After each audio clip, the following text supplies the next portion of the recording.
Sean Spicer, welcome. Thanks, Howie. Donald Trump tweeted on Friday about the leaking of the administration's report on Russian hacking. I'm asking the chairs of the House and Senate committees to investigate top-secret intelligence shared with NBC prior to me seeing it. Now, I can understand his concern, but does that signal that as president he will be ordering leak investigations to find out reporter sources? Well, it's not the reporter's sources. It's trying to figure out where it came from. I mean, there's a big difference between reporters doing their job and sourcing things, and people in the government improperly giving classified information to people, or potentially doing that. And I think there's a big difference whether you're targeting the source or the recipient. Right.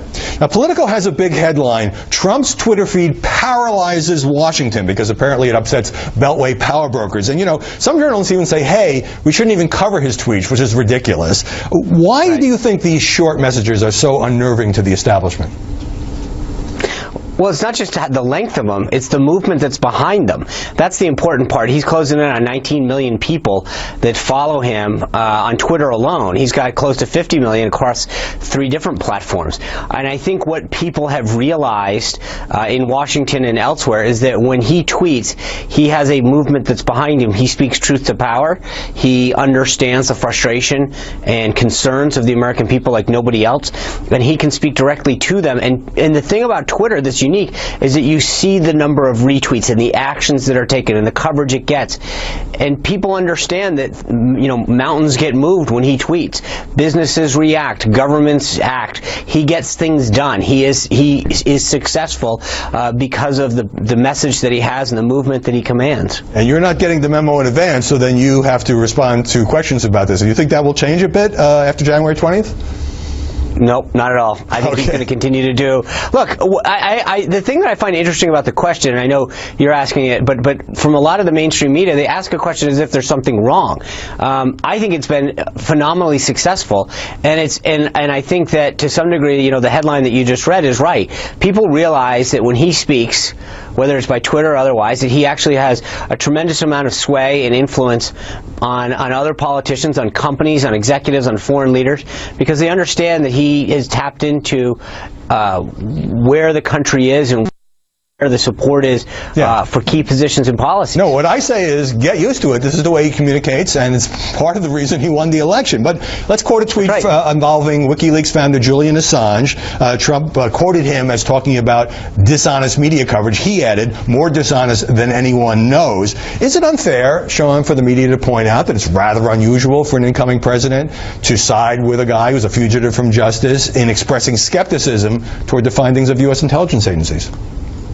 Yeah, but that's not what he did. He stated a fact, which is that Julian Assange went on your network and said, when asked by Sean Hannity whether or not he did this and he was behind it, he said no. And I think part of what is missing a lot of times in the mainstream media's dialogue of this particular instance is the context in all of it, which is that Julian Assange, while factually stated that he stated that he wasn't behind it, and I think that the president-elect was simply stating a fact that he stated in an interview with Sean Hannity. Right. All right. Now, Trump also accused, this is another tweet, accused the media of peddling lies in painting him, he says, as being against the intelligence community.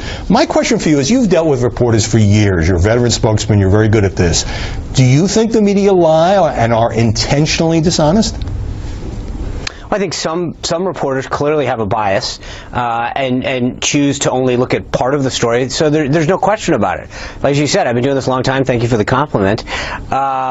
But I also believe that some reporters have chosen to look at the clickbait model of reporting, which is ignore some facts because more will be sensational and will generate more, retweets or clicks. And I think that is dishonest. A job of a good reporter is to make sure that you put all of the facts out there, report the entire story in context. And I think for some reporters, they would rather overlook certain facts because the story might not be as glamorous as. But does it make it harder for you to do your job when your boss uses words like lying and dishonest? Part of your job is to maintain cordial relationship with the press corps. And I have.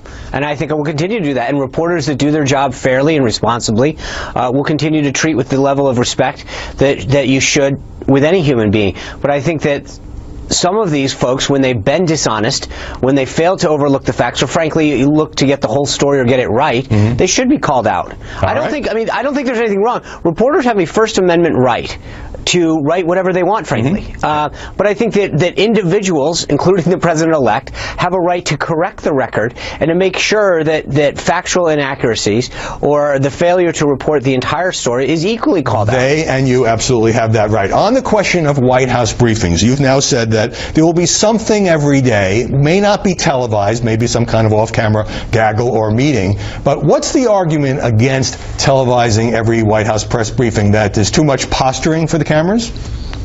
Yeah, and again, I just want to be 100% crystal clear.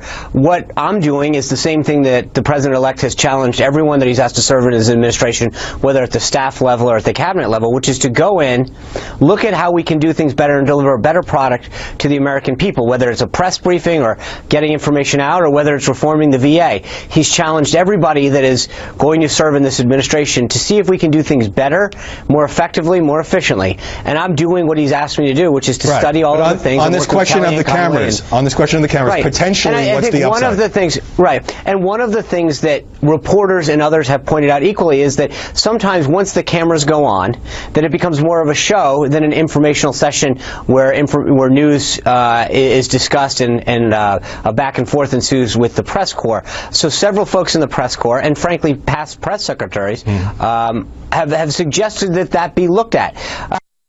Until, it hasn't been that long since that's been the case. And I think there are other institutions that have done that. And again, maybe we don't change anything. Maybe we add a gaggle to the daily press conference. Maybe we just invite more of the American people into this conversation, which I think the president-elect is very keen on, because this is a conversation that shouldn't be limited to just the big media, if you will. There's a lot of proliferation of, especially on the conservative media side, people have done a really good job and are committed to making sure they get the story straight. They should have equal access and have an opportunity to have their questions asked and answered to get that perspective out to, key constituencies. Sean Spicer, thanks for coming in front of our cameras. Hope you'll come back. Of course. Thanks, Howie. Have a great weekend.